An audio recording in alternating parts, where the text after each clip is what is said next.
Le chemin des étoiles. 52 étapes de la pratique selon le Sutra Vetamsaka. Homme, ignores-tu ta grandeur?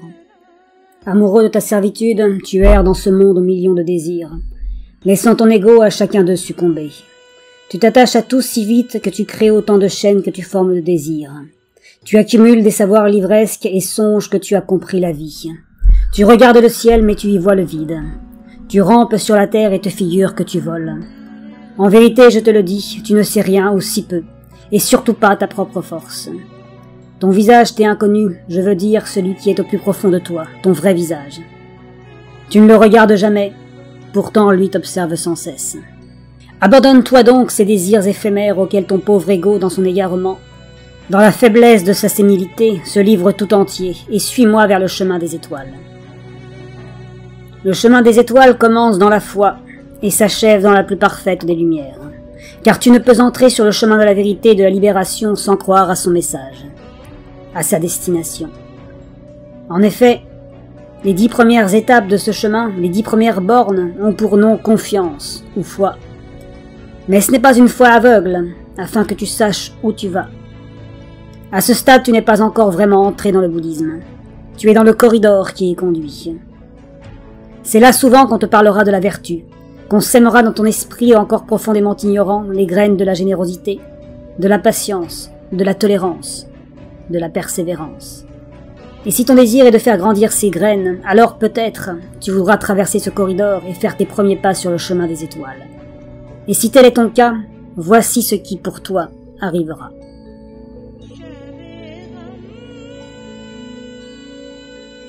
Tu commenceras par découvrir l'art d'être un jardinier des étoiles. Tu apprendras à cultiver les 6 vertus, ce que le bouddhisme appelle les paramitas. Ce sont les 6 premières étapes de ton apprentissage. Les belles plantes de la générosité, de la patience, de la concentration, de la conduite juste, de la persévérance et de la sagesse. Tu les feras croître dans le jardin de ton cœur et de ton esprit. Ce faisant, tu commenceras déjà à voir ces plantes suintées de lumière, et cela grandira ton être à tel point qu'un jour tu découvriras que cette lumière, c'est toi. Tu seras véritablement illuminé, car tu auras découvert qui tu es vraiment. C'est ce jour-là, le jour de cette première grande découverte, c'est lors de cette 7e étape sur le chemin, que tu comprendras que tout ce que tu as cru vrai au sujet du monde, au sujet de ta propre personne, était en vérité un vaste réseau d'illusions. Alors tu commenceras à dissiper les ombres.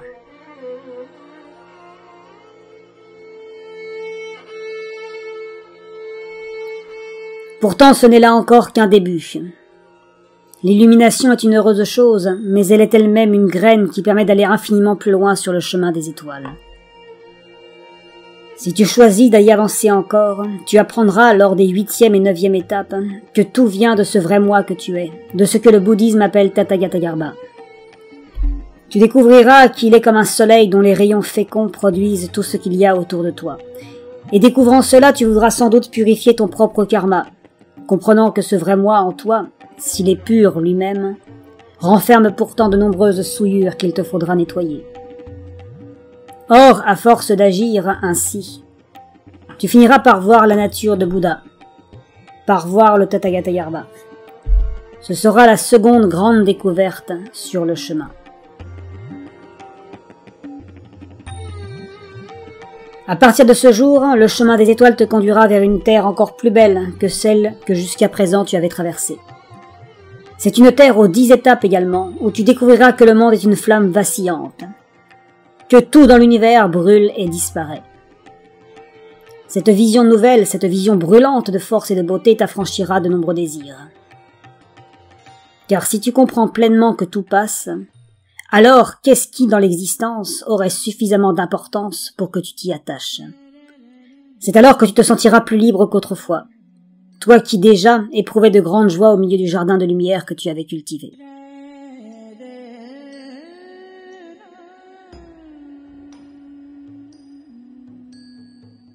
Et puis si tu avances encore sur le chemin des étoiles, il te mènera dans une terre une fois encore différente, et une fois encore plus vaste et plus belle que la précédente. Sur le chemin des étoiles, tout devient de plus en plus immense, sublime, puissant. Et tu réaliseras de plus en plus combien, lorsque tu vivais encore dans l'ombre, tu étais faible, prisonnier des ombres. Or, dans cette nouvelle terre où t'aura conduit le chemin, tu apprendras comment partager tous les bénéfices de tes nobles actions avec autrui, et tu le feras avec une grande joie et une grande compassion. Et tu commenceras à comprendre comment fonctionne le karma, c'est-à-dire que tu sauras mieux définir comment connaître les conséquences d'une pensée, d'une parole ou d'une action, ou bien à l'inverse, comment déduire la cause de certaines manifestations que tu auras observées. Le bouddhisme, sache-le, appelle cela la sagesse des graines. Et voilà que toi, homme, toi dont le passé appartenait au gouffre, tu ouvriras les yeux sur les arcanes de l'univers. Tu tutoieras le monde, toi qui jadis croyais pourtant le dominer, alors qu'il t'écrasait. Et tu verras dans cette sagesse nouvellement acquise que le monde, plus encore qu'une flamme, est comme un rêve. Tout y est irréel, tout y est évanescent. Et dans cet espace onirique qu'est l'univers, tu seras capable tout naturellement de dominer les pensées d'ombre qui s'accrocheront encore aux parois de ton esprit, les mauvaises habitudes, les idées noires. De tout cela, tu deviendras le maître, alors que tu en étais l'esclave.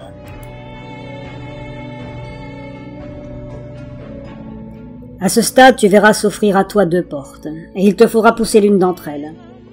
La première porte te jettera dans une sorte de néant. Tu y deviendras si invisible, tu t'oublieras si bien toi-même que même un Bouddha ne pourra pas te retrouver. C'est la porte du nirvana sans reste. Je te déconseille de la pousser, sans quoi tu seras prisonnier de cet état sans état, et tu ne pourras plus parcourir le chemin des étoiles. Par contre, si tu pousses la seconde porte, alors tu recevras ton premier sacre. Tu entreras dans le premier bhumi des bodhisattvas.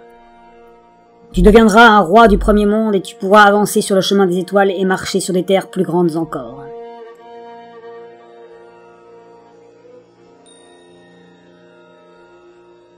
Mais en vérité, lorsque tu auras traversé le monde du rêve, tu n'auras point le désir de ce néant. Tu ne désireras pas rejoindre ces invisibles qu'a séduit le nirvana sans reste. Tu continueras sur le chemin des étoiles, tu marcheras sur une terre supérieure, là où le monde est un miroir, où tout autour de toi est le reflet de toi-même. Et cela, tu pourras l'observer. Ce ne sera point le fruit d'une observation. Le monde sera ton reflet, et il te renverra à toi-même.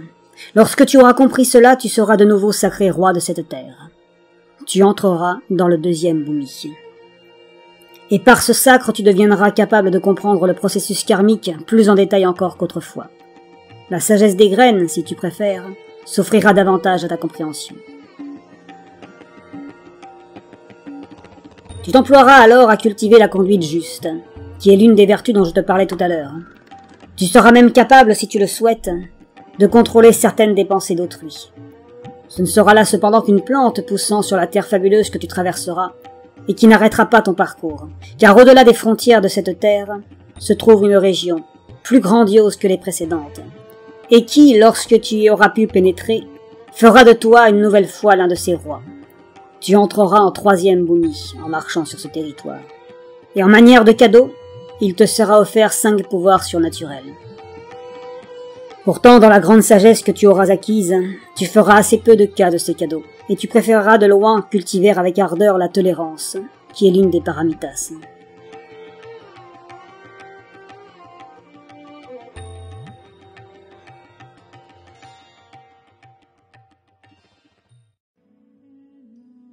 Et puis, à mesure que tu traverseras la région de la tolérance et que ton être tout entier s'abreuvera de son nectar, tu te rapprocheras peu à peu d'une formidable vallée dont chaque son résonne à l'infini.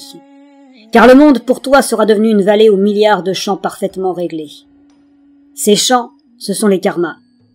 Tu découvriras que chaque action a des conséquences, des échos à l'infini. Et ces échos, c'est l'harmonie que tu entendras et qui inonde la vallée comme un soleil puissant darde ses rayons sur un sol fertile. Et dans la puissance de ta sagesse, dans la puissance du 4e bhumi que tu auras atteint, tu voudras enseigner au monde entier ce que ton voyage t'a jusque-là appris. Tu diffuseras, infatigable, le dharma, l'enseignement bouddhiste, et tes paroles à leur tour se propageront comme les ondes de l'écho.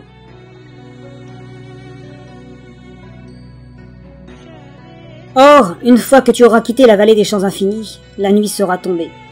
Une longue, vaste et merveilleuse nuit.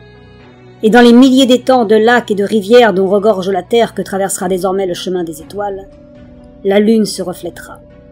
Car pour toi, le monde sera pareil aux 1000 reflets que la lune jette dans les eaux du monde. Tu seras partout à la fois. Tu seras capable de te multiplier, à la fois pour enseigner les êtres et pour t'acquitter plus vite de tes dettes karmiques. Ta sagesse et la puissance, l'une de ces filles, seront ainsi si grandes qu'elles te permettront d'accélérer considérablement la purification spirituelle et d'entrer dans le 5e bhumi. Mais le chemin des étoiles est encore long, et il est toujours plus beau. Aussi, lorsque tu seras sorti du monde de la nuit, tu découvriras que le monde est infiniment transformable. Il n'aura plus la rigidité que tu lui prêtais jadis. À présent, tu seras capable de le transformer, de le modeler à ta convenance. Ce cadeau, c'est celui que l'on fait au roi du 6e monde, du 6e bhumi. Car à force de constance dans ta pratique, tu seras autorisé à porter la prestigieuse couronne des rois du 6e bhumi des Bodhisattvas. Or, coiffé de cet attribut, tu avanceras puissant, respectable, glorieux dans la sagesse, parce que c'est cela que tu travailleras tout particulièrement, la sagesse. De tes efforts, de ta sagesse, surgira alors le samadhi de cessation. Le bouddhisme Mahayana, qui aura été jusque-là ta carte de route, n'aura plus rien désormais à t'apprendre. Tu connaîtras le chemin et pourras marcher seul parmi la terre du 7e bhumi, qui t'enseignera que rien dans ce monde n'est réel, que tout est transitoire et émane du vrai moi. Tu te demanderas alors comment enseigner aux êtres de la manière la plus efficace possible, et c'est sur cette question surtout que ton être s'arrêtera. Et puis ton regard s'aiguisera encore. Il verra des merveilles que fort peu d'êtres ont vues. Il comprendra des secrets que fort peu d'êtres ont compris. Toi qui croyais il y a si longtemps déjà que le monde était une réalité solide, tu t'apercevras qu'il n'est en vérité qu'un mirage, existant parce qu'il est là, inexistant parce qu'il est absence, mensonge. Tu comprendras qu'il est une chose insaisissable en cela qu'il est une virtualité. Cette compréhension te sacrera roi du 8e monde. Tu entreras dans le 8e bhumi, et en tant que roi de ce monde tu feras une promesse, un grand vœu envers ton peuple, qui est en vérité le peuple universel. Tu t'engageras à aider tous les êtres à devenir des Bouddhas, et n'y renonceras point avant que le dernier, avant que le plus petit de tous les êtres sensibles soit à son tour devenu un Bouddha. Ce vœu te grandira formidablement, et sur le chemin des étoiles dont tu commenceras à entrevoir lointainement la fin, tu te sentiras libre partout. L'espace, la matière auront cessé de te limiter. Tu finiras alors dans cette liberté colossale par entrer dans la 9e terre, la terre du 9e bhumi. Tu continueras d'étudier la sagesse des graines, pratiquement jusqu'en ses recoins les plus lointains, bien plus loin que ce que ton imagination actuelle, homme, est capable de concevoir.